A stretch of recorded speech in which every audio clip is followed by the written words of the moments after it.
சென்னை வந்ததுலேருந்து இப்போ வரைக்குமே ஐ திங்க் ஒரு 7 வருஷம் ஆச்சு. அந்த ஷோ முடிச்சு இப்போ 7 வருஷம் ஆச்சு. நான் இடையில வந்து சின்ன கேப் இருந்துச்சு. நேற்று ஒரு இன்டர்வியூவில் கேட்டாங்க, என்னாச்சு உங்களுக்கு ஒரு சின்ன கேப் இருந்துச்சு அப்படின்னு. ஸோ அதுக்கு நான் வந்து என்ன பதில் சொன்னேன்னா, படங்கள் வந்துச்சு. உண்மையிலேயே படங்கள் பண்ணிக்கிட்டு இருந்தேன். அந்த படங்கள் பண்ணுறப்ப சில சில சந்தர்ப்ப சூழ்நிலைகள், சில தாமதங்கள் ஏற்படும். சில இடங்களில் வந்துட்டு இடம் பொருள் ஏவல் இருக்கு இல்லையா? ஸோ அந்த மாதிரி விஷயங்கள் அதை பார்த்து தான் சொல்லுவாங்க. அந்த மாதிரி நான் பண்ண படங்களில் 2 படங்கள் வந்து சஸ்பென்ஸாக வச்சுருக்காங்க. ஸோ இதுக்கப்புறம் தான் ஒன்று ஒன்றா வரும். ஸோ அதனால சின்ன சின்ன கேப்ஸ் இருந்துச்சு. படத்துடைய கதாநாயகன், let's welcome Mugen Rao on to the stage. எல்லாருக்கும் வணக்கம். ரொம்ப ரொம்ப ரொம்ப ரொம்ப லேட் ஆயிடுச்சு. பட் இருந்தாலும் இவ்வளோ நேரம் பொறுமை காத்த மீடியா நண்பர்கள் அனைவருக்கும், பத்திரிகை நண்பர்கள் அனைவருக்கும் மிகப்பெரிய நன்றி. மேடையில் அமர்ந்திருக்கும் அனைத்து துறையிலும் ஜாம்பவான்களாக இருக்கிற எல்லா பல்துறையில் ஜாம்பவானாக இருக்கிற எல்லாத்துக்குமே வந்து மிகப்பெரிய நன்றி இன்றைக்கி வந்திருக்கிறவங்களுக்கு. ஸோ ஃபஸ்ட்டு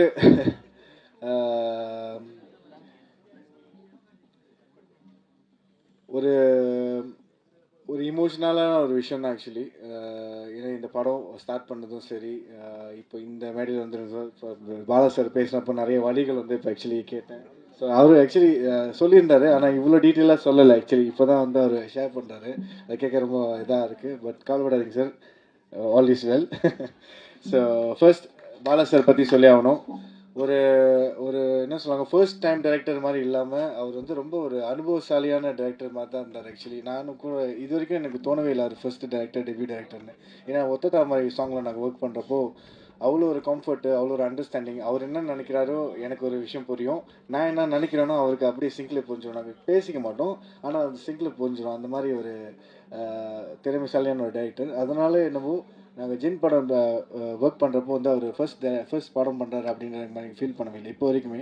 இங்கே மேடையில் சொல்கிற வரைக்கும் தான் ஃபீல் பண்ணி, ஆமாம் டெபியூ டைரெக்ஷன் பண்ணுறாருல அப்படின்ற மாதிரி. பட் டெபியூ டைரெக்ஷன் மாதிரி இருக்காது இந்த படம். அவ்வளோ நுணுக்கமாகவும் சரி, அவ்வளோ ஒரு கணிப்பாகவும் அவருக்கு என்ன தேவை அப்படின்றத அந்த ஜின் கதையில் எல்லா ஆர்டிஸ்ட்கிட்டையும் கேட்டு அழகாக கேட்டு வாங்கி இந்த படத்தை வந்து கடைசி வரைக்கும் எடுத்து வந்திருக்காரு. ஸோ அதுக்கு சார், நீங்கள் வந்து ஒரு டைரக்டராகவும் சரி, ஒரு ப்ரொடியூசராகவும் சரி, ஒரே ஒன் மேன் ஷோவாக இங்கே அங்கே நிறையா ஓடி பிரிஞ்சது வந்து நானும் பார்த்துருக்கேன். ஸோ அதுக்கு வந்து மிகப்பெரிய ஹேட்ஸ்ஆப். அது ரொம்ப ஈஸியான ஒரு விஷயம் கிடையாது. அது வந்து என்ன, அதுக்கு ஒரு பலத்தை கைட்டில் கொடுக்கலாம். ஏன்னா அது நான் கிட்ட இருந்து பார்த்துருக்கேன். அவர் ஒண்டி அங்கங்கே ஓடிட்டு இருப்பார். என்ன ஸ்ட்ரெஸ்ஸை அப்படி ஃபேஸில் காமிச்சிக்க மாட்டார், அப்படி சைலண்ட்டாகவே இருப்பார். நானே கேட்பேன், சார் அறி ஓகேன்னு. பட் ரொம்ப அற்புதமான ஒரு மனிதர்.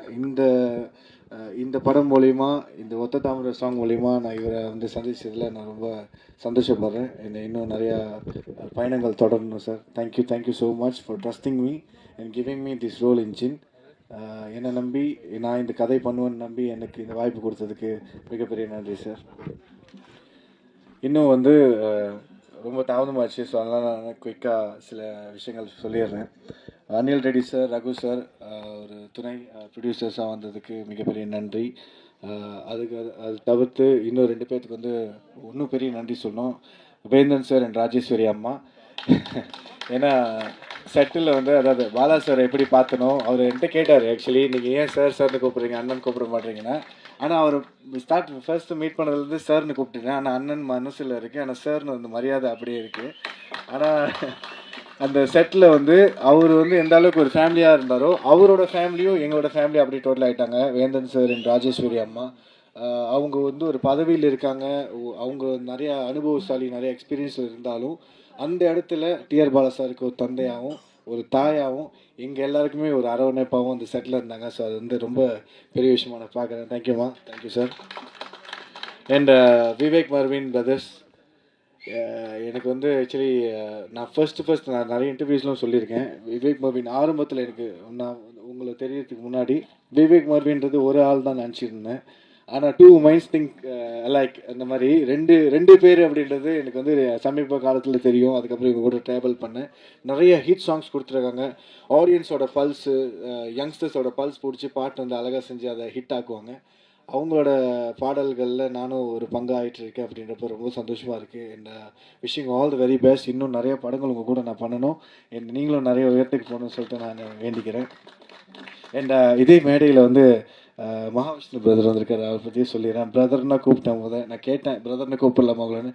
தாராளமாக பிரதர்னு கூப்பிடுங்க அப்படின்னு சொன்னார். அவர் வந்து பல மேடைகள் பல நாடுகள் வந்து கடந்து போய் அவர் ஆன்மீக பயணத்தை வந்து மேற்கொண்டுட்ருக்காரு.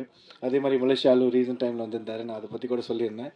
நான் பாலா சார்கிட்ட அன்றைக்கி பேசினேன். ஏன்னா அவர் வந்து எங்களோட ட்ரெய்லர் வந்து லான்ச் பண்ண போகிறாங்க, டீசர் லான்ச் பண்ணியிருக்காங்கன்னு பார்த்ததுக்கப்புறம் எனக்கு ஒரு ஷாக்கு. நான் உடனே பாலா சார்கிட்ட கேட்டேன், சார் எப்படி சார் இவர் ஷேர் பண்ணியிருக்காங்க, இவருக்கு தெரியுமா அவங்கள அப்படின்றப்போ பாலா சார் சொன்னார், எனக்கு நல்ல பழக்கம், நல்ல பிரதர் மாதிரின்னு. ஸோ அவரும் பாலா சாரும் சரி, மகாவிஷ்ணு பிரதரும் சரி, ரெண்டு பேருக்குமே ரெண்டு பேர் நன்றி மறக்காமல் இன்ன வரைக்கும் பழகியிருக்காங்க. அந்த பயணத்தில் நானும் ஒன்றா வந்திருக்கேன் அப்படின்றப்போ இப்போ ரொம்ப சந்தோஷமாக இருக்குது. Thank you brother. உங்களோட அவ்வளோ பிஸி ஷெடியூல்லையும் நீங்கள் இன்றைக்கி வந்து இவ்வளோ நேரம் உட்காந்துருக்கீங்கன்றப்போ அது ரொம்ப ஹார்ட் டச்சிங்காக இருக்குது. Thank you for being with us. And அடுத்ததாக வந்து அர்ஜுன் ராஜா, கேமராமேன். ஒரு படத்தில் கதை எந்த அளவுக்கு ஒரு இம்பார்ட்டனோ அதை காமிக்கிற விதம்னு ஒன்று இருக்கு இல்லையா? சார் சொன்னாங்க, ரெண்டு பேருமே உட்காந்து வந்துட்டு அந்த இன்னைக்கு சீன் என்ன பண்ண போகிறோம் அப்படின்னு சொல்லிட்டு டிபேட் பண்ணி போயிட்டே இருப்பாங்க. அந்த அளவுக்கு ரெண்டு பேத்துக்குள்ள ஒரு அண்டர்ஸ்டாண்டிங் இருக்கும். அர்ஜுன் ராஜா பிரதர் வந்துட்டு வெரி குட் கேமராமேன். எனக்கு வந்துட்டு என்ன எப்படி சில இடங்களில் நானும் தப்பு பண்ணுறது இருக்கும், ஷார்ட்ஸ் மிஸ்டேக்ஸ் இருக்கும், நம்ம வந்து சில ஆங்கிள்ஸ் வந்து தப்பாக பார்க்குற மாதிரிலாம் இருக்கும். அதெல்லாத்தையும் கரெக்ட் பண்ணி ரொம்ப பொறுமையாக ரொம்ப ஜாலியாக வந்து ஹேண்டில் பண்ணாங்க. அந்த camera department team, entire art department team, full செட்டே வந்து எப்பயுமே வந்து ஒரு ஜாலியாக இருக்கும். எப்பயுமே ஸ்ட்ரெஸ்ஸாக இருந்ததில்லை, எனக்கு தெரிஞ்சு ஸ்ட்ரெஸ்ஸாக இருந்ததில்லை. எல்லாமே ஜாலியாக தான் போயிருக்கு. லேட்டாக முடிச்சிருக்கோம், ஆனால் லேட்டாக முடிக்கிறப்ப கூட யாருமே டென்ஷனாக முடிச்சதில்லை நினைக்கிறேன். எல்லாம் ஜாலியாக தான் முடிச்சுக்கோங்க. எல்லாம் ஜின் பண்ண வேலைன்னு நினைக்கிறேன். இந்த art direction team, Dineshkumar brother ரொம்ப அற்புதமான வேலைகள் பண்ணியிருந்தார். நானே ஒரு செட் பார்த்து ரொம்ப ரொம்ப ரொம்ப இம்ப்ரெஸ் ஆகிட்டேன். எனக்கு ரொம்ப சந்தோஷமாக இருந்துச்சு. அப்போ இவ்வளோ பெரிய செட்டில் நம்மளும் ஒரு பார்ட்டாக இருக்கோன்றப்போ எனக்கு ஆக்சுவலி அது ரொம்ப அமேஸ்டாக இருந்துச்சு. இந்த ஆர்ட் டைரக்ஷன் டீமுக்கு வந்து salute, thanks. And stun master, phantom ready master, thank you so much master. உங்களை ரொம்ப நான் கஷ்டப்படுத்தியிருக்கேன். படத்தில் ஒரு 4 ஃபைட்டு எனக்கு வந்து ஆக்சுவலி ஜின் கதை பாலா சார் சொல்கிறப்போ இந்த ஃபைட் சீக்வன்ஸ் பற்றி சொல்லியிருந்தார். எனக்கு வந்து பர்சனலாகவே, ஏன்னா நிறைய படங்கள் பார்த்து வளர்ந்ததுனால நமக்கும் இந்த ஃபைட்லாம் பண்ணணுன்னு ஆசைலாம் இருக்கும் இல்லையா? அந்த மாதிரி ஆசை உள்ள பையன் தான் நானும். இந்த படத்தில் ஒரு 4 ஃபைட் இருக்குது அப்படின்னாரு. அந்த 4 ஃபைட்டும் பார்த்தீங்கன்னா நான் பண்ணல, ஜின்னா பண்ணுது. அந்த ஜின் எப்படி பண்ணுது அப்படின்றது தான் இந்த கதையில் நிறைய விஷயங்கள் இருக்கும். அது மாஸ்டர்கிட்ட சொல்லி, மாஸ்டர் வந்து என்னை வந்து ஒரு நியூ ஒரு புதுமுக நடிகரோ இல்லை ஒரு அனுபவம் இல்லாதவங்க பண்ணுற மாதிரியோ அந்த மாதிரி எந்த விஷயமும் கொடுக்காம, ஒரு அனுபவம் மிக்க ஒரு நடிகர் பண்ணால் இந்த மாதிரி பண்ணுவாங்க, ஒரு எக்ஸ்பீரியன்ஸான பர்சன் என்ன மாதிரிலாம் ஃபைட் பண்ண முடியும் அப்படின்ற விஷயத்தில் எனக்கு கற்றுக் கொடுத்து என்னையும் பண்ண வச்சாங்க. Thank you master.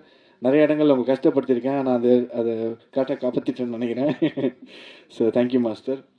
இந்த டான்ஸ் மாஸ்டர் ஸ்ரீதர் மாஸ்டர், ஒத்த தாமரன் சாங் இன்னும் 2-3 ப்ராஜெக்ட்ஸ் வந்து ஒன்றா ஒர்க் பண்ணோம். இந்த குட்டிமா சாங்லேயும் வந்து குட்டிமா சாங் பண்ணுறப்ப இன்னொரு சாங் வந்து கீழே 2 ஃப்ளோரில், ஃபர்ஸ்ட் ஃப்ளோரில் குட்டிமா சாங் ஷூட் பண்ணுறாங்க, செகண்ட் ஃப்ளோரில் வேறு ஒரு பாட்டு ஷூட் பண்ணுறாங்க. இந்த மாதிரி 2 சாங்க்கும் ஷூட் பண்ணுறப்போ மாஸ்டர் அங்கேயும் கொரியோ பண்ணுறாரு, இங்கேயும் கொரியோ பண்ணுறாரு. ஒரே நல்ல ஹெக்டிக்காக இருக்குது. ஆனால் எந்த ஸ்ட்ரெஸ்ஸும் இல்லாமல் வெதரும் எங்களுக்கு சப்போர்ட் பண்ணிச்சு, எல்லாருமே எங்களுக்கு சப்போர்ட் பண்ணாங்க. நிறைய சில ஹிக்கப்ஸ் வந்திருந்தாலும் அதெல்லாம் ரெக்டிஃபை பண்ணி பாலா சார் சரி, ஸ்ரீதர் மாஸ்டர் சரி அவ்வளோ அழகாக முடிச்சு கொடுத்தாங்க. So thank you master. And AD team did the best work. Of course ADs இல்லாமல் வந்து சில ப்ராஜெக்ட்ஸ் வந்து எப்பயுமே வந்து பக்கபலமாக இருக்கணும் இல்லையா? அந்த டீம் வந்து எப்பயுமே ரொம்ப சப்போர்ட்டிவாக இருந்தாங்க. எப்பயும் பார்த்துருப்பீங்க, அங்கங்கே ஓடி பட்டு வேலை செஞ்சாங்க. இப்போ வரைக்கும் நல்ல மரியாதையான பசங்க. அவங்களும் ஒரு பெரிய உயரத்துக்கு போகணும்னு சொல்லிட்டு நான் வந்து வேண்டிக்கிறேன். இந்த காஸ்டியூம் டிபார்ட்மெண்ட் அது வேலையில் நன்றி. ப்ரோமோ டீம், இது வரைக்கும் நிறைய ப்ரோமோ டீம்ஸ் ப்ரோமோ கார்ட்ஸ்லாம் பண்ணியிருக்கீங்க, உங்களுக்கும் நன்றி. எடிட்டர் தீபக் பிரதர், உங்களுக்கும் ரொம்ப ரொம்ப நன்றி. ஒரு படத்தோட வந்து எடிட்டிங் ரொம்ப முக்கியம், அதுதான் வந்து ஆடியன்ஸ் என்கேஜிங்காக வச்சுக்கிறதுக்கு நிறைய காரணம் இருக்கும். So thank you so much. இப்போது நான் காஸ்ட்டுக்கு வந்துடுறேன். அப்படி ஒருவேளை ஏதாச்சும் டெக்னிக்கல் டீமில் ஏதாவது விட்டுப்பட்டுருந்துச்சுன்னா மன்னிச்சிடுங்க, என்ன பட்டுன்னு போகிறனால. Cost Imman Annachi, first Imman Annachi, வடிவர்சி ma'am, Radha Ravi sir, நிழல்கள் ரவி சார், பால சரவணன் பிரதர், ரித்விக், இவங்க எல்லாமே நம்ம வந்துட்டு சில பேர் வந்துட்டு போயிட்டாங்க, சில பேர் இன்னும் வரல. ஆனால் இன்றைக்கி மேடையில் இருக்கிறவங்க பற்றி இவங்களை பற்றி கொஞ்சம் சொல்லணும்னு ஆசைப்பட்றேன். ஃபர்ஸ்ட் வந்து இமான் அண்ணாச்சி வந்துட்டு நான் ஃபர்ஸ்ட் டைம் பார்க்குறப்ப நானே கொஞ்சம் இதாகிட்டேன் ஆக்சுவலி. இமான் அண்ணாச்சி, வடிவாசி மேம்லாம் அவங்க பார்க்குறப்போ இவங்களாம் ரொம்ப எக்ஸ்பீரியன்ஸான ஆக்டர், நம்மளை எப்படி வெல்கம் பண்ணுவாங்க. எனக்கு வந்து ஃபாதர் கேரக்டர் பண்ணார் இமான் அண்ணாச்சி சார். ஸோ நான் ஃபஸ்ட்டு டே போய் பார்க்குறப்ப அவர் ரொம்ப ஜோவியலாக ரொம்ப ஜாலியாக வாங்க தம்பி எப்படி இருக்கீங்க சாப்பிட்டீங்களா அப்படின்னு சொல்லிட்டு அவர் வீட்டில் இருந்த அந்த கறி குழம்பு மீன் குழம்பு எல்லாம் கொடுத்து அந்த அளவுக்கு ரொம்ப ஜாலியாக பேசினார். அதே மாதிரி செட்லேயும் பார்த்தீங்கன்னா ரொம்ப எக்ஸ்பீரியன்ஸான ஆக்டர்ஸ் எல்லாருமே இருந்தாலும் எனக்கு வந்து நல்ல ஒரு இடம் கொடுத்து நமக்கும் பெர்ஃபார்ம் பண்ணுறதுக்கு ஒரு ஸ்கோப் கொடுத்து பண்ணியிருந்தாங்க. அந்த வகையில் வினோதினி அக்கா என்ன ஜார்ஜ் விஜய் அண்ணா ஆல்சோ, ஏன்னா இவங்க எல்லாமே வந்துட்டு எனக்கு வந்து வினோதினி அக்கா வந்து அக்கா கேரக்டர் பண்ணாங்க. ரொம்ப ஜாலியான ஒரு ஆக்டர்ஸ். அவங்க நிறைய படங்களில் நான் பார்த்துருக்குறேன். ஆனால் என்கிட்ட நேரடியாக பார்க்குறப்ப அவ்வளோ ஹம்பலாக ரொம்ப ஒரு கேஷுவலான ஒரு நடிப்பு. சொந்த தம்பி மாதிரி தான் ட்ரீட் பண்ணாங்க. தேங்க்யூ அக்கா. It's very comfortable working with you on set. And George Vijay Anna thank you. எனக்கு வந்து மாமா கேரக்டர் பண்ணியிருந்தார். நான் உண்மையிலே ஒரு மாமாவா தான் ட்ரீட் பண்ண அவரை. அவர் என்ன அவர் தான் பார்த்தாரு. ஸோ ரித்விக்னு ஒரு சின்ன பையன் இருந்தார், அவரும் நல்ல ஒரு கேரக்டர் பண்ணியிருந்தார். And Bala Saravanan brother full comedy டைமிங்கில் வந்து பட்டு பட்டு பட்டு பட்டுன்னு காமெடி அடிச்சுட்டே இருப்பார். ஆக்சுவலி ஃபுல் செட் வந்து எங்களுக்கு செட்டில் எப்படி இருக்கும்னா கட் சொல்லிடுவார் பாலா சார். கட் சொன்னதுக்கப்புறமா ஆக்ஷன் போயிட்டே இருக்கும். ஏதாச்சும் ஒரு காமெடி சீக்வன்ஸ் வந்துட்டு இருக்கும், எல்லாம் சிரிச்சிட்டு இருப்பாங்க. அந்த ஷூட் போனோன்னா ஐயோ ஷூட் முடிஞ்சிச்சா அப்படின்னு தான் ஃபீலாக இருக்கும், தவிர ஷூட் ஏன்டா முடிஞ்சிச்சுன்னு ஃபீல் இருக்காது. ஸோ அந்தளவுக்கு ரொம்ப நல்லா இருந்துச்சு. அந்த வகையில் Bhavya very talented rising star. மக்களுக்கு நிறைய இளைஞர்களுக்கு பிடிச்ச ஒரு நடிகையும் கூட. நல்ல பண்பும் நல்ல மரியாதையும் நல்ல குணமும் உள்ள ஒரு பெண்மணி நான் பார்த்ததில்ல. So thank you Bhavya. ஆக்சுவலி அவங்களோட அந்த அந்த ஹம்பிள்னஸ், அந்த ஒரு குணம் மரியாதை இருக்கு இல்லையா, நம்ம மேடை நாகரிகம் அந்த மாதிரி ஒரு மனிதர்கள்ட்ட பழகிறதுக்கு ஒரு நாகரிகம் இருக்கும். எப்படி நம்ம பேசணும், எப்படி நம்ம கிவ் ரெஸ்பெக்ட் டேக் ரெஸ்பெக்ட், அந்த மாதிரி ஒரு விஷயம் அது அவங்கள்ட்ட ரொம்ப நிறையவே இருக்குது. ரொம்ப ஒரு லைட் வெயிட்டாக இருப்பாங்க. ஸோ அதனால் வந்து அவங்க பெரிய பெரிய உயரத்துக்கு போகணும்னு சொல்லிட்டு நான் வேண்டிக்கிறேன். Bhavya, all the very best. Very happy to work with you. And Sam Vishal brother நம்ம தான் இங்கே பார்த்தேன். அவர் ஒரு பாட்டு பாடியிருக்காரு கொஞ்சம் பக்கமான்னு சொல்லிட்டு. அந்த பாட்டு அவரோட வாய்ஸ்க்கு நிறைய பேர் ஃபேன். ஸோ எங்கள் படத்தில் அந்த பாடல் பாடினதுக்கு ரொம்ப ரொம்ப நன்றி. And Nikhil Murugan sir, thank you so much. உங்களை வந்து நான் நிறையா ப்ராஜெக்ட்ஸில் பார்த்துருக்கேன். நான் ஆரம்பத்தில் சென்னை வந்ததுலேருந்து இப்போ வரைக்குமே ஐ திங்க் ஒரு 7 வருஷம் ஆச்சு அந்த ஷோ முடிச்சு. இப்போ 7 வருஷம் ஆச்சு. நான் இடையில வந்து சின்ன கேப் இருந்துச்சு. நேற்று ஒரு இன்டர்வியூவில் கேட்டாங்க என்னாச்சு உங்களுக்கு ஒரு சின்ன கேப் இருந்துச்சு அப்படின்னு. ஸோ அதுக்கு நான் வந்து என்ன பதில் சொன்னேன்னா, படங்கள் வந்துச்சு, உண்மையிலேயே படங்கள் பண்ணிக்கிட்டு இருந்தேன். அந்த படங்கள் பண்ணுறப்ப சில சந்தர்ப்ப சூழ்நிலைகள், சில தாமதங்கள் ஏற்படும். சில இடங்களில் வந்துட்டு இடம் பொருள் ஏவல் இருக்கு இல்லையா, ஸோ அந்த மாதிரி விஷயங்கள் அதை பார்த்து தான் சொல்லுவாங்க. அந்த மாதிரி நான் பண்ண படங்களில் 2 படங்கள் வந்து சஸ்பென்ஸாக வச்சுருக்காங்க. ஸோ இதுக்கப்புறம் தான் ஒன்று ஒன்றா வரும். ஸோ அதனால சின்ன சின்ன கேப்ஸ் இருந்துச்சு. அப்பயும் வந்து நிறைய பேர் வந்து மக்களோட ஆதரவு இருந்துக்கிட்டே இருக்குது. எப்போல்லாம் நான் சென்னை வரணும் அப்பப்போல்லாம் ஏதாவது ப்ராஜெக்ட் இருக்கிறப்ப நீங்கள் வந்து அங்கே இருந்திருக்கீங்க, எனக்கு நல்லா சப்போர்ட் பண்ணி கொடுத்துருக்கீங்க. எந்த ஒரு ஈகோவும் இல்லாமல் நான் பார்த்ததில்ல, எந்த ஒரு ஈகோவும் இல்லை. ரொம்ப கேஷுவலாக ரொம்ப ஜாலியாக பழகிற ஒரு ஆள். ஸோ அவருக்கு ஒரு வளர்த்த கைட்டில் கொடுங்க. நம்ம எல்லாத்தையும் ஒன்று சேர்த்ததும் அவர் தான், இது வரைக்கும் வச்சுருக்கிறதும் அவர் தான். So thank you sir, thank you. Very happy and pleasure to work with you. And boys உங்கள் எல்லாருக்குமே தேங்க்ஸ். ஏதாச்சும் ஒட்டு பட்டுச்சுன்னா தேங்க்ஸ். எல்லாத்தையும் சொல்லிட்டேண்ணா. Okay, last but not least the man of the show நினைக்கிறேன் ஜின்னு. அந்த பையனை அவர் ஒரு காஸ்ட்டு தான். அந்த காஸ்ட் என்னால் வர முடியல. அவர் இங்கே தான் எங்கேயோ இருப்பார். ஸோ அந்த ஜின்னுக்கும் வந்து மிகப்பெரிய நன்றி சொல்கிறேன். நான் ஜின் மூலியமாக தான் நாங்கள் எல்லாருமே ஒன்று சேர்ந்தோம். இந்த ஜின் கதை சார் சொன்ன மாதிரி குழந்தைங்களுக்கும் சரி பெரியவங்களுக்கும் சரி பிடிக்கிற மாதிரி இருக்காது, என்டர்டெய்னராக இருக்கும்னு தான் சொல்லியிருந்தாரு. 2-3 இன்டர்வியூஸில் நாங்கள் பேசியிருந்தோம். அதாவது நம்ம வந்து இப்படி இருக்கோம் அப்படி இருக்கோம் அந்த மாதிரி விஷயங்கள் அந்த மாதிரிலாம் எதுவுமே பண்ணல, அந்த மாதிரி எதுவுமே சொல்லலை. It's gonna be purely entertainer. ஒரு 2 மணி நேரம் நீங்கள் வந்து டிக்கெட் கொடுத்து பார்க்குறீங்க, உங்களுக்கு சந்தோஷமாக இருக்கணும், ஸ்ட்ரெஸ் பஸ்டராக இருக்கணும், நல்லா சிரிச்சிட்டு போகணும்ப்பா, நல்லா இமோஷன் மூவி பார்க்கணும்ப்பா, ஒரு நல்ல ஃபேமிலி ஸ்டோரி பார்க்கணும்ப்பா அப்படின்னா I think Jinn won't disappoint you அப்படின்னு நாங்கள் நம்புகிறோம். உங்களுக்கு பிடிச்சிருந்துச்சுன்னா நீங்களும் பார்த்து இன்னும் 10 பேர்கிட்ட சொல்லுங்கள். அந்த 10 பேர் இன்னும் 10 பேர்கிட்ட சொல்லுவாங்க. ஏன்னா எங்களை மாதிரி சின்ன படங்கள் இப்போ உள்ளே வரப்போ உங்களை மாதிரி சப்போர்ட் எங்களுக்கு வரப்போ தான் எங்களால் அடுத்த படத்துக்கு மூவ் பண்ணி போக முடியும், அடுத்தடுத்த வெற்றியை நோக்கி எங்களால் ஓட முடியும். அதில் மிகப்பெரிய பங்கு இந்த மீடியா நண்பர்களுக்கும் பார்த்துக்கிட்டு இருக்கிற மக்களுக்கு தான் இருக்குது. ஏன்னா ஒவ்வொரு கலைஞனும் ஆசைப்படுறது அவனோட அங்கீகாரத்துக்கு தான்.